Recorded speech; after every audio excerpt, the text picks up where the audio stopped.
আসসালামু আলাইকুম প্রিয় শিক্ষার্থী, পবিত্র জুমা মোবারক। তোমরা সবাই কেমন আছো? আশা করি প্রত্যেকে ভালো আছো। আজকে আমি আলোচনা করব তোমাদের নবম ও দশম শ্রেণীর স্থানাঙ্ক জ্যামিতি। আমার অনেক স্টুডেন্টই বলেছে স্থানাঙ্ক জ্যামিতি নিয়ে তাদের একটি সমস্যা, এই জন্য আমি স্থানাঙ্ক জ্যামিতিটা নিয়ে আজকে আলোচনা করব।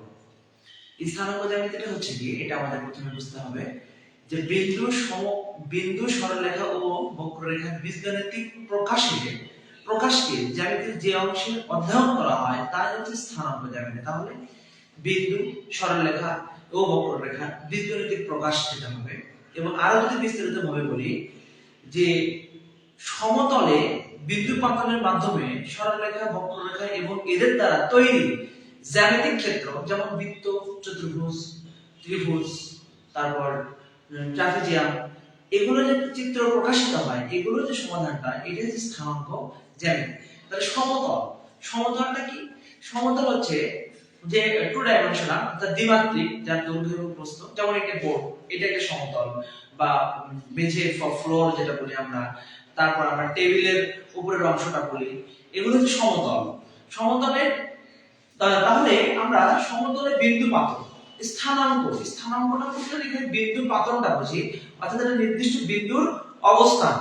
তাহলে যখন আমরা একটা সমতলে দুটো সরলরেখা অঙ্কন করব, তাহলে আনুভূমিক বরাবর যেটা, এটা আমরা বলি x অক্ষ, এবং উলম্ব বরাবর যেটা, এটাকে আমরা বলি y অক্ষ। অর্থাৎ এটাকে বলি x অক্ষ এবং এটাকে বলি y অক্ষ। তাহলে x অক্ষ এবং y অক্ষের এখানে চারটা চতুর্ভাগ আছে। প্রথমে আমাদের জানতে হবে এই চারটা চতুর্ভাগের অবস্থানটা, মানে একটা বিন্দু পাতন করতে গেলে এই চারটা চতুর্ভাগে যে কোনো অবস্থান, যে কোনো পয়েন্ট, যে কোনো জায়গায় একটা বিন্দু স্থাপন করতে গেলে তাদের অবস্থানটা কেমন হবে।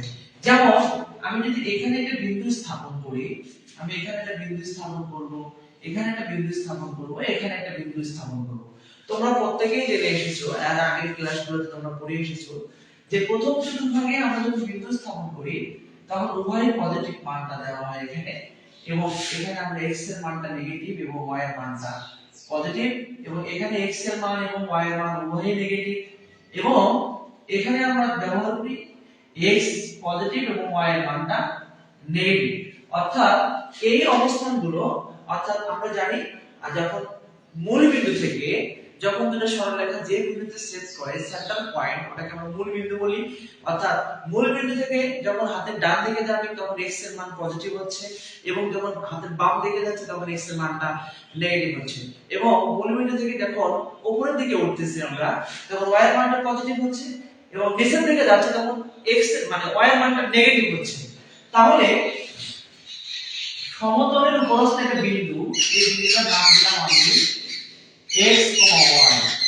এই বিন্দুটার নাম দিলাম x, y।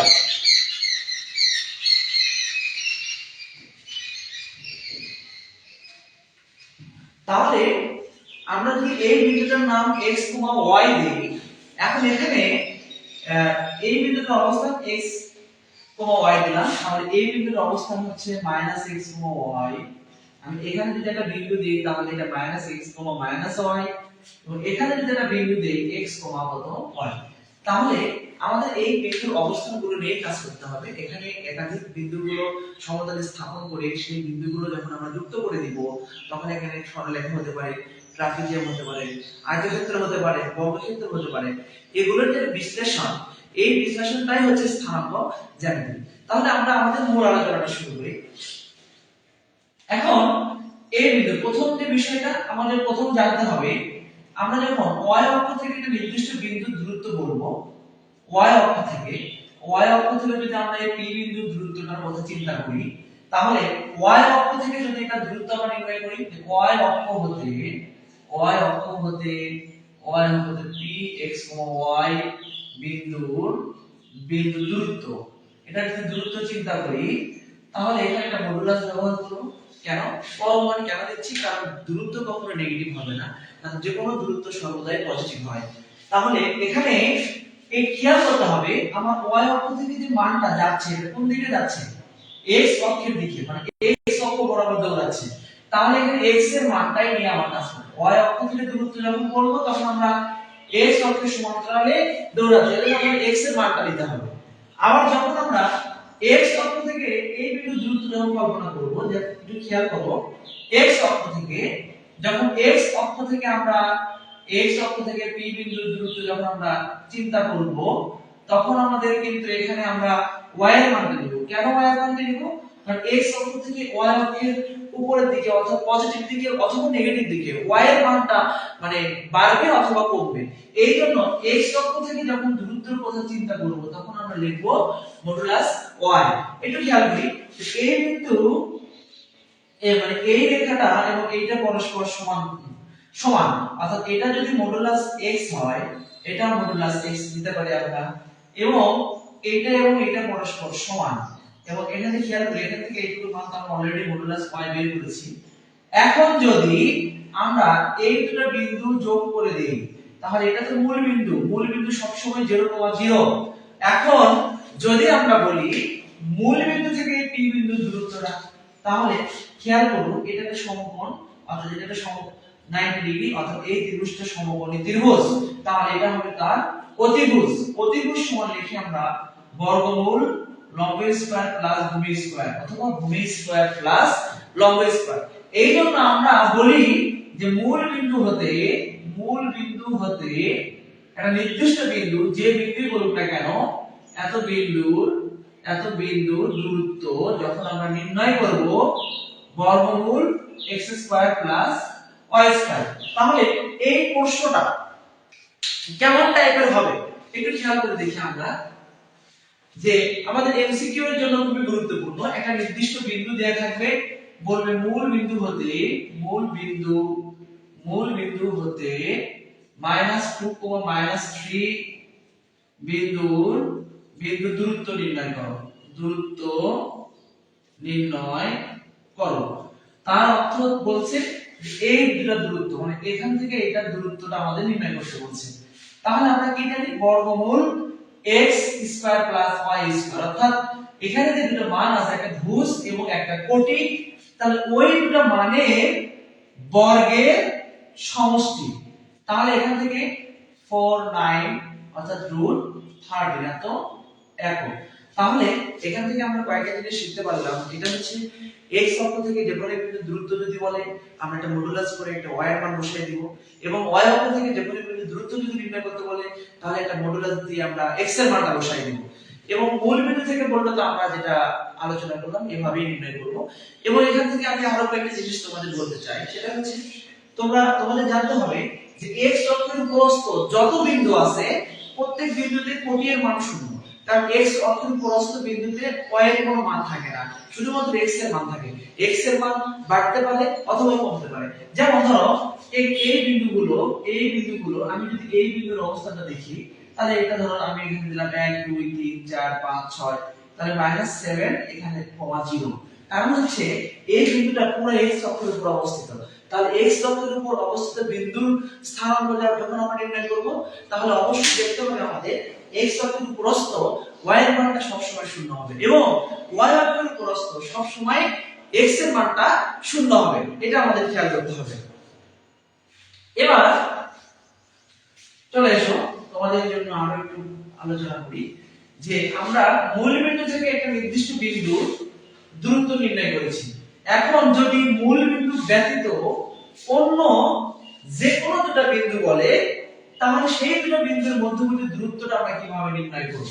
যদি এরকমই থাকে x1, y1 ও y2 বিন্দুর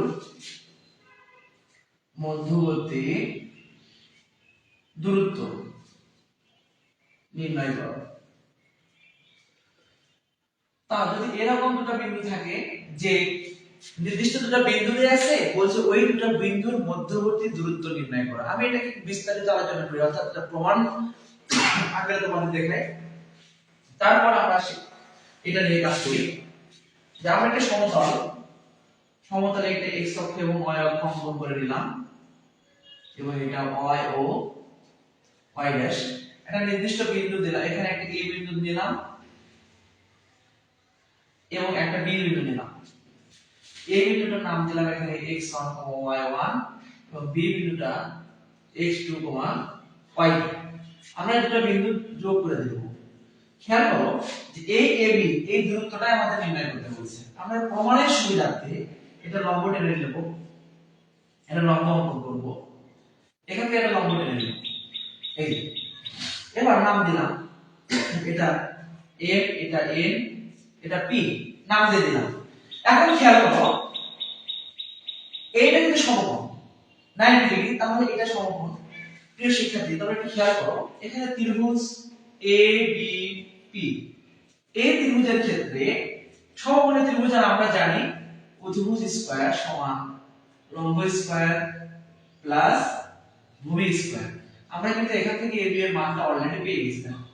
এই যে AB এর মানটা আমরা AB টা আগে লিখি, এই আমরা কিন্তু মানটা পেয়ে গেছি। এখন আমাদের প্রয়োজন এই AB এর মানটা আর এই BP এর মানটা। তাহলে এই মানটা নির্ণয় করার জন্য তোমরা একটু খেয়াল করো যে কোন সমতলের একটা নির্দিষ্ট বিন্দু যদি এখানে আমরা x1 এবং y1 লিখেছি, তাহলে এর অর্থ হচ্ছে x অক্ষ বরাবর এই মানটা x1 একক মানে অগ্রসর হয়ে y অক্ষ বরাবর y1 পরিমাণ একক অগ্রসর হয়েছে। তাহলে এই যে এখান থেকে এইটুকুর পরিমাণ অর্থাৎ ও থেকে m এর পরিমাণটা হচ্ছে x1 এবং এই a থেকে m এর পরিমাণটা হচ্ছে y1। প্রিয় শিক্ষার্থী খেয়াল করো এই অংশ এবং এই অংশ পরস্পর সমান। তাহলে এটা যদি a থেকে m যদি y1 হয়, তাহলে p থেকে n এর পরিমাণটাও হবে y1।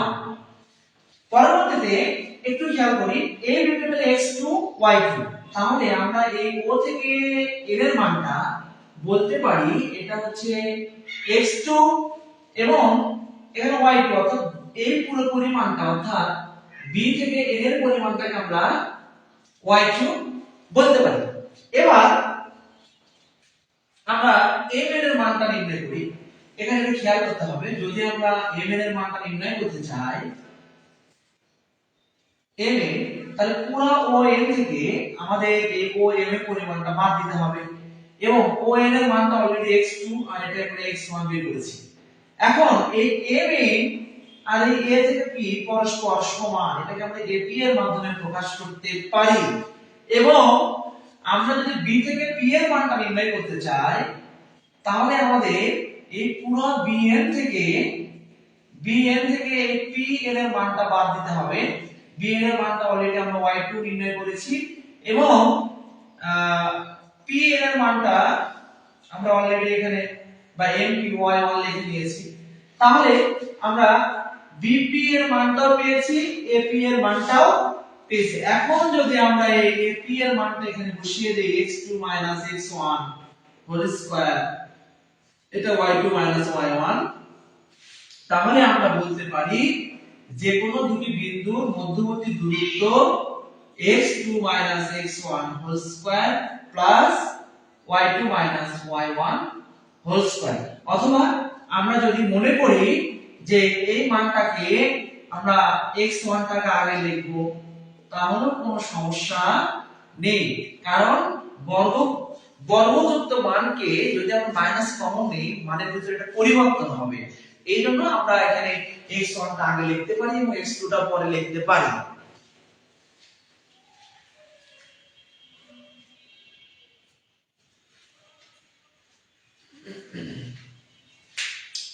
তারপর আমরা যে শিক্ষার্থী তোমরা যারা ভিডিওটি দেখবে বা দেখছো, তো সকলকে ধন্যবাদ এবং তোমাদের সমস্যাগুলো অবশ্যই জানাবে। তাহলে দুটি নির্দিষ্ট বিন্দু মানে মধ্যবর্তী দূরত্ব আমরা নির্ণয় করেছি। এখন তাহলে প্রশ্নটা কেমন হয়, তোমাদের যে প্রশ্নগুলো আছে আমি একটা নির্দিষ্ট প্রশ্ন তোমাদেরকে সমাধান করে দেখিয়ে দিই। তোমরা তোমাদের উচ্চতর গণিতের বইয়ের 11.1 চ্যাপ্টারের এখান থেকে আমি একটা প্রশ্ন যদি দেখাই, 1 এর ঘ নাম্বার প্রশ্ন যদি দেখাই তোমাদের, 1 এর ঘ নাম্বার প্রশ্ন বলছে 0,0 ও sin θ, এটা মধ্যবর্তী দূরত্ব নির্ণয় করতে বলছে।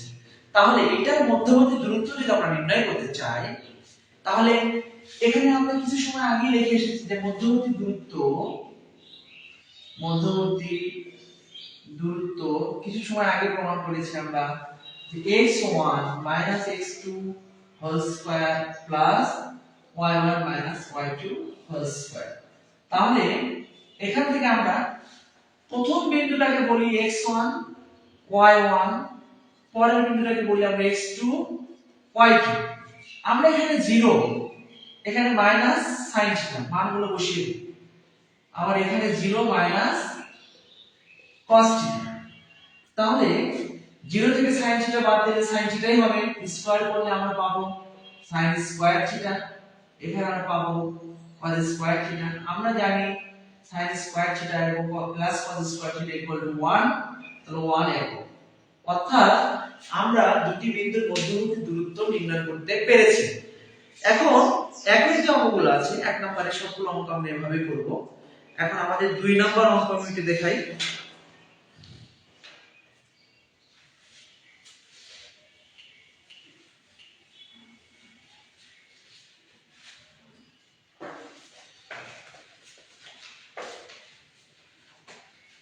দুই নম্বর অঙ্কটা এখানে বলা আছে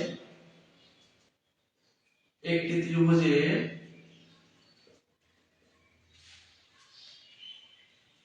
শীর্ষত্রয়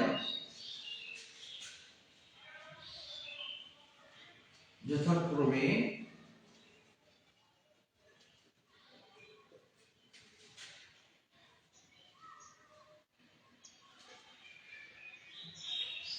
ত্রিভুজটা অঙ্কন করে দেখা যায় কি এটি একটি সমবাহু ত্রিভুজ।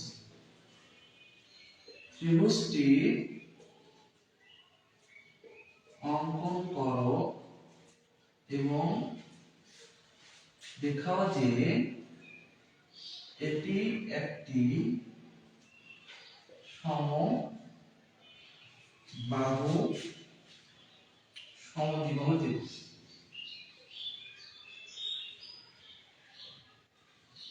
তাহলে এখানে আমাদের একটি ত্রিভুজের শীর্ষত্রয় অর্থাৎ ত্রিভুজের তিনটা বিন্দু দেয়া আছে এবং বলছে ত্রিভুজটি অঙ্কন করে এবং দেখাও যে এটি একটি সমদ্বিবাহু ত্রিভুজ। আমরা জানি কোন ত্রিভুজ সমদ্বিবাহু হতে গেলে ওই ত্রিভুজের যে কোনো দুটি বাহু সমান হতে হবে। তাহলে এখানে বিন্দুগুলো দেয়া আছে, বিন্দু থেকে বাহুর দৈর্ঘ্য নির্ণয় করতে হবে। আমরা যে সূত্র পড়েছি ওই সূত্র দিয়ে সবগুলো উত্তর করব। এখানে নতুন কোনো কিছু আমাদের শিখতে হবে না, শুধুমাত্র দুইটি বিন্দুর মধ্যবর্তী দূরত্বটা আমাদের জানতে হবে। তাহলে আমরা প্রথমে বিন্দুটাকে স্থাপন করব। তোমাদের পরীক্ষায় যদি স্থানাঙ্ক জ্যামিতি থেকে যে প্রশ্নগুলো আসবে তোমরা অবশ্যই এটা গ্রাফ এবার ব্যবহার করবে। তাহলে x এর মান 2, x এর মান 2, y এর মান -4, 1 আমরা -4 এটা ধরে নিলাম। তাহলে এই বিন্দুটার নাম দিলাম 2, -4। x এর মান -4, -4, y এর মান 1 2 3 4, এটা হচ্ছে এটাকে বলি আমরা -4, 4। c হচ্ছে x এর মান 3, তাহলে 2 এটা 3, y এর মান হবে হচ্ছে এটা হচ্ছে c বিন্দু অর্থাৎ 3, 3। আমরা বিন্দুগুলো যোগ করে দেব, বিন্দুগুলো যোগ করব। এখন আমার চিত্র দেখতে মনে হচ্ছে সমদ্বিবাহু হবে না, আসলে যখন তোমরা গ্রাফে বসাবা বিন্দুগুলো তখন তোমাদের বিন্দুগুলো এক্স্যাক্টলি মানগুলো চলে আসে। এখন এটাকে সমদ্বিবাহু প্রমাণ করার জন্য আমাদের যে কোনো দুইটি বাহু সমান প্রমাণ করতে হবে। তাহলে আমরা যখন অঙ্কটা সমাধান করব, সমাধান করার সময় আমরা প্রথমে চিত্র অঙ্কন করব। এখন আমরা বাহুগুলোর দৈর্ঘ্য এখানে নির্ণয় করব। প্রথমে AB বাহুর দৈর্ঘ্য তোমরা শুধু মাথায় রাখবে, তোমরা কিন্তু জানো এই সূত্রটা x1 x2 whole square plus y1 y2 whole square. তোমাদের টার্গেট রাখতে হবে এখানে যে বিন্দুটা আছে এই বিন্দুটা হচ্ছে x1 y1 এবং এই বিন্দুটা হচ্ছে x2 y2। এভাবে তোমাদের কম্পেয়ার করতে হবে, অর্থাৎ a বিন্দুতে যা থাকবে এটাকে তোমার x1 এবং y1 ভাগতে হবে এবং b বিন্দু যা আছে এটাকে তোমার x2 এবং y2 ভাগতে হবে। তাহলে এখানে খেয়াল করো 2 এখানে আছে কি 4, এখানে মাইনাস আর সূত্রের মাইনাস, তাহলে কিন্তু আমরা এখানে বলতে পারি 2 + 4, কারণ দুইটা মাইনাসে প্লাস হয়ে যায়। এবং এখানে কি আছে -4, এখানে কি আছে 4, এই যে সূত্রের মাইনাস। তাহলে এখান থেকে হবে 36 প্লাস এখানে 8 64 বর্গমূল 100 10 একক। আমরা কিন্তু AB এর মানটা নির্ণয় করেছি।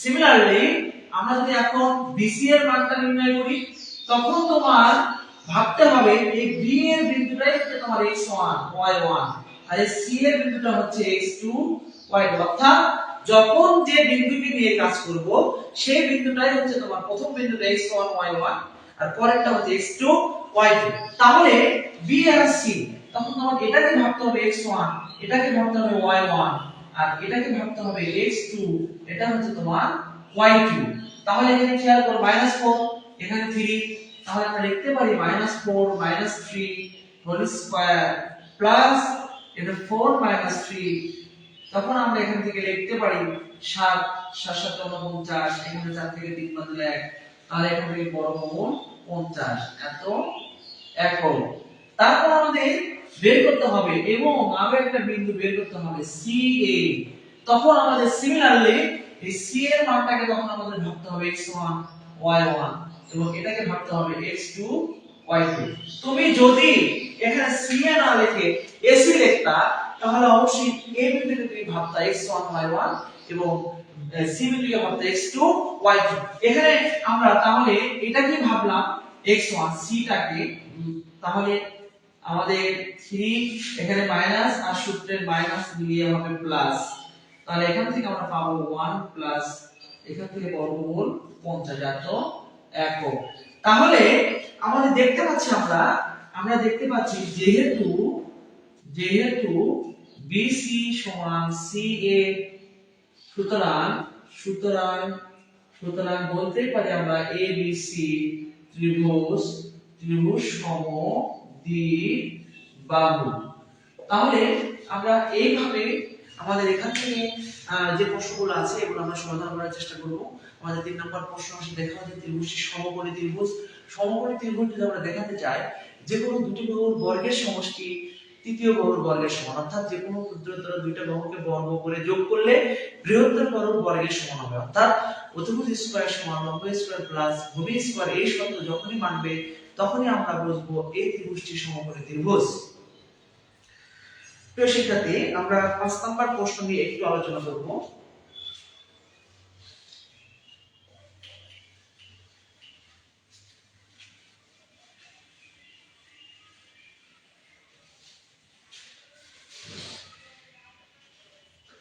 মূল বিন্দু থেকে দুইটি প্রশ্নের মধ্যবর্তী দূরত্ব দেয়া আছে মূল বিন্দু থেকে -5,5 এবং 5, k বিন্দুর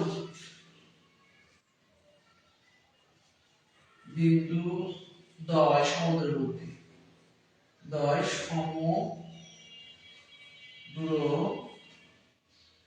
সমদূরবর্তী হলে k এর মান নির্ণয় করো সমদূরবর্তী বলতে আমরা বুঝি সমান দূরত্বে অবস্থিত অর্থাৎ মূল বিন্দু থেকে আমি যদি একটু মার্ক করার চেষ্টা করি এটা মূল বিন্দু একটা বিন্দু আছে -5 এর মান -5 প্লাস অর্থাৎ এই পয়েন্ট এবং আরেকটা আছে 5 প্লাস k এখন k এর মান উপরেও হতে পারে k এর মান নিচেও হতে পারে যে কোনো এক জায়গায় হতে পারে কারণ k এখানে নির্দিষ্ট করে বলা নেই যে k এর মান ধনাত্মক বা ঋণাত্মক যে কোনো একটা হতে পারে সুতরাং আমরা বলতে পারি k এর মান এখানেও হতে পারে পজিটিভ হতে পারে নেগেটিভও হতে পারে অর্থাৎ এই বিন্দু থেকে এই দুটো দূরত্ব পরস্পর সমান তাহলে এই বিন্দুটা যদি আমরা -5,5 আর এই বিন্দুটা হচ্ছে 5, k ধরে নিই তো এখানে অবস্থান করলো এটা মূল বিন্দু 0,0 আমরা কিন্তু প্রথমেই শিখে এসেছিলাম মূল বিন্দু থেকে যে কোনো বিন্দুর দূরত্বটা নির্ণয় করি তখন ওই দুটো বিন্দু বর্গ করে যোগ করে দিই এবং উপরে একটা বর্গমূল দিই অর্থাৎ আমি যদি আবার তোমাদের দেখানোর চেষ্টা করি যে মূল বিন্দু হতে -5,5 বিন্দুর দূরত্ব আমাদের ফরম্যাটটা কি ছিল বর্গমূল x² প্লাস আচ্ছা তাহলে x মানে প্রথম মান মানে ভুজের মানটা y মানে কোটি এর মান তাহলে এখান থেকে কিন্তু আমরা মানটা পাচ্ছি বর্গমূল 50 এত একক এবার কিন্তু বলছে আবার যে মূল বিন্দু হতে আমাদের আরো একটা মান দেয়া আছে 5, k এত বিন্দুর দূরত্ব। তাহলে এই দূরত্ব তাহলে কি হবে same 5 square plus k square অর্থাৎ 25 প্লাস k স্কয়ার। এখন শর্ত বলছে যে এই দুটো দূরত্ব এত একক আর এত একক, এই দুটো দূরত্ব পরস্পর সমান। তাহলে আমরা এখানে এটা লিখতে পারি, অবশ্যই লিখতে পারি। উভয় পাশ থেকে স্কয়ার করে দিলে বর্গমূলটা বাদ হয়ে যাবে, তাহলে আমাদের এরকম মান থাকবে। এখান থেকে আমরা লিখতে পারি 50 - 25 25, অর্থাৎ k প্লাস মাইনাস বর্গমূল 25, অর্থাৎ আমরা বলতে পারি k এর মানটা প্লাস মাইনাস 5। তাহলে যখন প্লাস বসাবো তখন বিন্দুটা হবে এখানে, আর যখন মাইনাস বসাবো তখন বিন্দুটা হবে x এর মান 5 তখন বিন্দুটা হবে এখানে।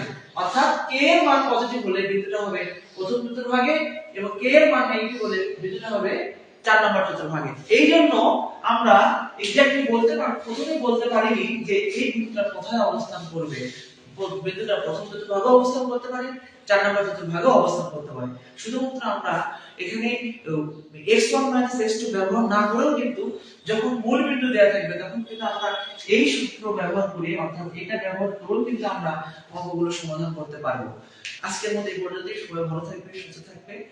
তোমরা তোমাদের মূল্যবান মতামতগুলো কমেন্টে জানাবে অথবা আমাকে এসএমএস করে জানাতে পারো। সবাই ভালো থাকবে, সুস্থ থাকবে। আসসালামু আলাইকুম।